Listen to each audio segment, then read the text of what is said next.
At first glance, this 1909 portrait appears utterly ordinary.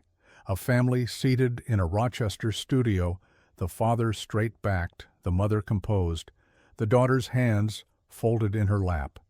Yet something about it unsettles the eye. Look closely. What she's clutching is no innocent keepsake. It's the detail that unravels a century-old secret about death, deceit, and the birth of forensic truth in America. The story begins in upstate New York, 1909, in a modest photography studio on Main Street owned by Ernest Adams, a man trained in both chemistry and portraiture. The Adams studio was known for its soft lighting and careful composition, wedding portraits, military farewells, and family keepsakes. But that autumn morning, Adams noticed something unusual about his latest clients, the Holloway family. The father, Thomas Holloway, was a quiet man, perhaps too quiet. His wife Margaret wore the expression of someone caught between decorum and panic. Their daughter Eliza, around 8, stood very still, holding something in her small hands, a length of ribbon perhaps, or a lock of hair. Adams would later recall the session as uneasy, though he couldn't say why. When the plates were developed, the photograph emerged almost perfect, except for Eliza's hands. They were clenched around something dark and indistinct. At first, Adams thought it was a technical flaw, a shadow or a smudge. But under magnification, it became clear. She was clutching a small, dried bouquet tied with a funerary ribbon. Within days, the Holloways vanished from town. Their address on the invoice proved false. Adams, unsettled, archived the glass plate and moved on. The photograph might have been forgotten forever, if not for Dr. Henry Renner, a modern historian of early forensic imaging. In 2023, while cataloging Adams's remaining negatives at the Rochester Museum of History, Renner found the portrait mislabeled as Family Group, Sierra 1910. Its condition was remarkable, crisp detail, balanced contrast. But the child's rigid posture and the parents' oddly stiff expressions drew his attention. He enlarged the scan and noticed something chilling. The child's pupils lacked reflection. In early photographic processes, this could mean the subject's eyes were painted open, a technique once used in post-mortem photography. Post-mortem portraits were not unusual in the 19th century. Families, mourning their dead, often commissioned photographers to capture one final likeness. But by 1909, the practice had nearly vanished in the United States. To find evidence of it this late, and under the guise of a living family portrait, was startling. Renner began tracing the family through census records. There was indeed a Thomas and Margaret Holloway in Rochester in 1909, listed with a daughter, Eliza, who died that same year from scarlet fever. But another record from 1911 mentioned an Eliza Holloway, aged 10, alive, and enrolled in a nearby school. The contradiction gnawed at him. How could a child be both dead and living 2 years apart? Renner consulted Dr. Emily Carter, a forensic imaging specialist. Using spectral analysis, she compared the lighting and angles within the portrait. The father's eyes reflect 2 studio lamps, she noted. The child's reflect one, but it's misaligned, as if the light source changed between exposures. That meant the photograph was a composite, 2 images spliced together, likely one of the child taken earlier and another of the parents later. But to what end? Carter and Renner uncovered an even stranger detail. On the back of the original print, faint handwriting read, "For the record, she lived." The ink's composition dated to around 1910, the same year the Holloways left Rochester. Renner theorized that Thomas Holloway, desperate after his daughter's illness, had staged the image to collect life insurance on her death. Then, when the fraud began to unravel, he fled with his family and resumed life under a new name. The forged photograph, meant to prove a death, had instead preserved evidence of deceit. What made the case extraordinary was not the crime itself, but its implications. Adams, the photographer, unknowingly produced one of America's earliest examples of forensic photographic evidence. His untouched glass plate became proof of manipulation long before photoforensics existed as a science. When Adams later wrote in a letter that the plate records what it must, the living decide what they see, he captured the paradox at the heart of photography's early ethics. Cameras did not lie, but people often asked them to. Renner's findings spread through academic circles. At a museum symposium, he presented the case as Light, Intention, and the Ethics of Seeing. His talk framed the Holloway portrait as a milestone, a moment when photography's innocence ended and its evidentiary power began. He spoke carefully, never sensationalizing the family's tragedy. Every photograph, he said, is a negotiation between what happened and what we allow ourselves to witness. When we alter an image out of mercy, shame, or convenience, we decide who deserves the truth. The audience fell silent. This was not the story of ghosts or horror. It was a story of ethics, love, and the fragile boundary between honesty and illusion. After the symposium, a woman approached him, Miriam Holloway, a distant descendant. In her hand was a small silver locket containing the same portrait, its edges worn smooth by time. "My grandmother said it was the picture that saved our family," she told him. "It made us honest again." Renner looked at the miniature print, its details faded but recognizable. "She must have been brave," he said. "She was. She taught photography, said light never lies, only people do." Miriam left, and Renner lingered by the window, watching snow drift past the museum glass. The story had come full circle, from deceit to revelation to understanding. The photograph that once concealed truth now illuminated it. He returned to the recording booth that evening to complete the museum's archival audio guide. His final note would be brief, a reflection for future listeners. At first glance, this 1909 portrait appears normal, but the object the child holds reminds us that the boundary between life, death, and deception is thinner than glass. Through time and science, that boundary cleared, revealing not horror, but the persistence of life and the necessity of honesty. He paused, then added softly, "To those who listen in years to come, may every photograph you study grant its subjects the dignity of truth." The microphone clicked off. Outside, the snow continued to fall, quiet, endless, patient, as if the world itself was still developing its image of the past. In the years that followed the Holloway revelation, Rochester's quiet role in photographic history began to shift. What had once been a city of portraitists and studio craftsmen became an unlikely cradle for forensic modernity. The same chemicals that once fixed family memories now preserved evidence, and the Adams studio plate, rediscovered decades later, became the proof of concept. In 1910, just a year after the Holloways vanished, the Rochester Police Department hired its first photographic clerk, a young chemist named Leonard Mackay, to document crime scenes. Until then, evidence had been sketched by hand or described in reports thick with conjecture. Mackay's appointment was revolutionary, the lens as a witness, the plate as testimony. Unbeknownst to Mackay, his early methods were influenced by the quiet correspondence that followed Adams's uneasy photograph.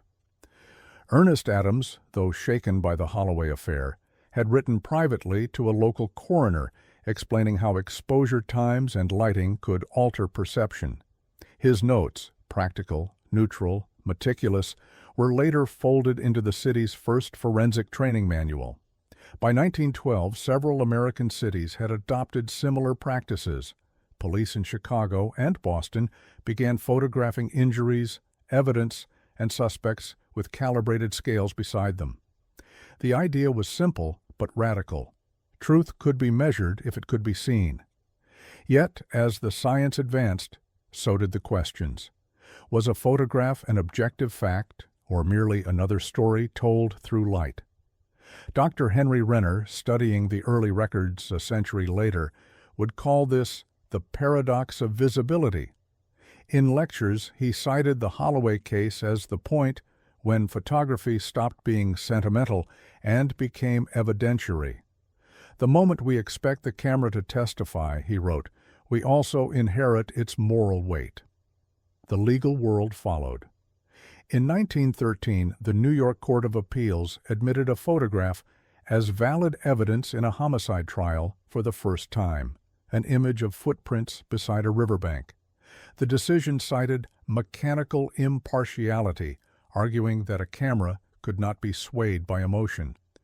Few realized that the reasoning traced indirectly to cases like Holloway's, where emotion had once disguised fact. Ernest Adams lived to see the change. His studio prospered for a few more years, though he no longer advertised family portraits. Instead, his sign read simply, Technical Photography, Industrial and Legal. He assisted medical examiners and insurance agents, photographing accident scenes and workplace injuries. Colleagues said he approached each case like a confessor, quiet, exacting, unwilling to interpret. But in private, Adams kept the Holloway glass plate locked in a cedar box. In a 1915 diary entry, discovered later, he wrote, Light never lies, but the human eye refuses truth it cannot bear. That single line, quoted decades later by Renner, became a cornerstone of modern forensic ethics. The Holloway family themselves were never located. Census records show a Thomas Harlan and Margaret Harlan living in Arizona in 1915, with a daughter named Elise. Renner would later confirm the handwriting on a school enrollment form matched Margaret Holloway's. By then, their story had become less a scandal than a quiet parable about guilt and reinvention. Elise, formerly Eliza, went on to teach photography at a community college in Tucson, where she instructed her students to develop their own film by hand. Don't let the camera do your thinking, she'd tell them. Decide what you owe the truth before you open the shutter. When she died in 1982, the same locket her granddaughter later showed Renner was found among her effects. Inside, the photograph remained, the child, the bouquet, the parents, frozen forever in the act of deception and love. By the 1920s, forensic photography had become an institutional norm. Police departments built darkrooms beside their evidence vaults. Kodak engineers designed specialized emulsions for crime scenes, faster, sharper, more impartial. And though none of these innovations carried the Holloway name, the lineage was there, a direct line from one family's secret to an entire field's awakening. Dr. Renner, writing in his final museum catalog entry, summarized it this way. The photograph that once hid a lie became the blueprint for scientific truth. It taught investigators not how to see, but how to look. In a sense, the Holloway portrait closed one era of photography and opened another. The sentimental gave way to the forensic, the personal to the procedural. But the moral challenge remained unchanged. Every image, then and now, asks the same question. What are you not seeing? As Renner archived the last digital scan, he thought of the little girl's hands, still clutching the bouquet a century later, through layers of glass and data. What once signified loss now symbolized endurance. The light that exposed the deception had also preserved the humanity within it. And in that paradox, the same one that haunted Adams, redeemed Eliza, and guided generations of investigators, the science of seeing found its soul. Excellent. I'll now write Chapter 3, beyond 200 words. Of this 1909 portrait appears normal until you notice what the child is clutching. This final chapter completes the arc. Dr. Henry Renner's public presentation of his findings, the photograph's reemergence as an artifact, and the quiet emotional closure that ties together the themes of truth, memory, and dignity. Tone, solemn, reflective, emotionally satisfying. a respectful historical finale that feels like the end of a PBS or Smithsonian documentary. When the Rochester Historical Museum unveiled its Truth in the Lens exhibition in 2009, the city was quiet under winter snow. Inside the vaulted hall, a single glass plate sat in a climate-controlled case, Adams Studio Rochester, 1909. Beneath the caption, visitors could read the inscription Renner had written in his careful, archival hand. Every photograph is a question of conscience. For Dr. Henry Renner, that winter marked the end of 30 years of research. He had traced the photograph from the Adams attic to private collections, to dusty police ledgers, to a forgotten archive of letters. What had begun as a curiosity, a child's rigid posture, a bouquet too carefully held, had become a map of early forensic thought. Renner's lecture drew a modest crowd. Retired police officers, local historians, photography students, and a handful of elderly residents whose grandparents had known the Adams family. The audience sat beneath the projected image of the Holloway portrait, now cleaned of its scratches and dust. On the screen, the family appeared ordinary again, almost. He began softly, not with scandal, but with gratitude. "This photograph does not accuse," he said.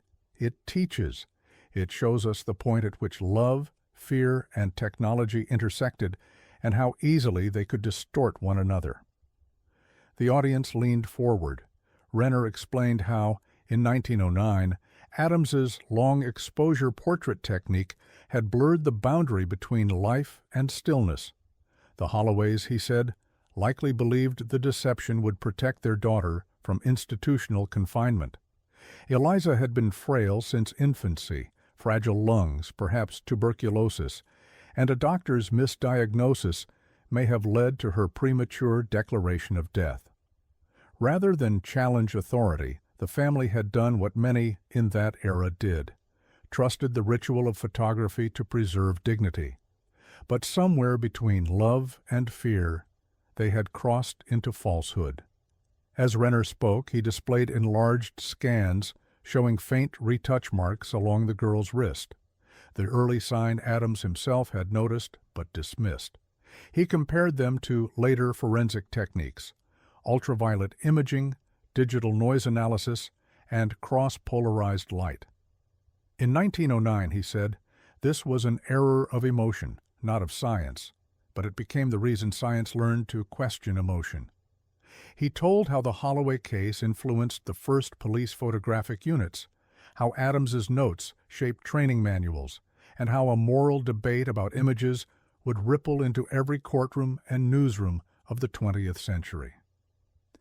Renner paused beside the projected portrait and said quietly, "This little girl taught us the difference between recording and witnessing." After the lecture, visitors drifted through the exhibit. They paused before a case displaying Adams's diary, his lens, and the cedar box that had once held the glass plate. A recorded narration played softly. Renner's voice, explaining the principles of early photographic ethics. "The camera cannot tell the truth," the voice said.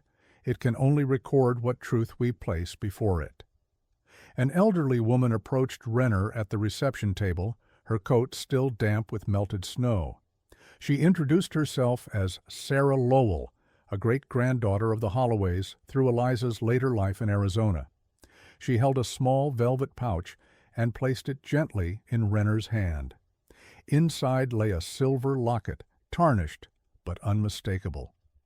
"It's the one from the photograph," she said. "My grandmother wanted it returned to where it began." Renner nodded, too moved to speak. Later, when the museum staff prepared the final display, the locket was placed beside the original plate, opened to reveal a miniature photograph within, the same family, the same day, captured by a second exposure. This one showed Eliza smiling faintly, eyes open. Renner realized then what the records had missed. The Holloways had commissioned not one photograph, but two. The first a deception meant for officials, the second a private remembrance for themselves. one to satisfy authority, one to preserve love. In the years that followed, Renner's work on the Holloway photograph became required reading in several forensic photography courses. His final publication, The Ethics of Light, opened with the line he had once jotted in Adams's margin: "Light never lies, but people do." Historians debated whether the Holloways had truly fled, whether Eliza lived under another name, or whether the second image had been retouched years later. But Renner refused to speculate beyond evidence. "The lesson," he wrote, "is not about guilt. It's about attention. Every image asks us to choose between comfort and clarity." When Renner passed away in 2017, the museum kept his ashes in a small urn beside the archive shelves until his family arranged burial. The curators found, among his papers, one final note addressed to future researchers. It read, "Do not let familiarity make you blind. The past always stares back." Each year, on the photograph's anniversary, the museum lights the gallery with soft amber bulbs, replicas of the early carbon filaments Adams would have used. Visitors stand in quiet circles, observing the image. From a distance, the Holloways seem serene again, the mother's lace collar, the father's steady posture, the child's small hands clasping the bouquet. But once you've heard the story, you can't unsee it. You notice the tension in the father's jaw, the faint stiffness in the child's fingers, the way light strikes her left wrist almost too evenly, as if time itself held its breath. And yet, within that stillness lies something larger than deceit, an echo of the universal wish to stop time before it takes what we love. Renner once said that every true mystery photograph is a mirror. It shows us not only the people within it, but our own fear of forgetting. The Holloway portrait endures because it asks us to remember and to question at once. If this story moved you, if you believe, as we do, that every forgotten photograph holds a truth worth saving, we invite you to subscribe and stay with us as we uncover more of history's hidden chapters. Your support helps keep these stories alive, restoring the dignity and voices of those time tried to erase. Tell us in the comments where in the world you're watching from and what local time it is for you right now. It reminds us that no matter how far these stories travel, truth and memory always find their way back to the light.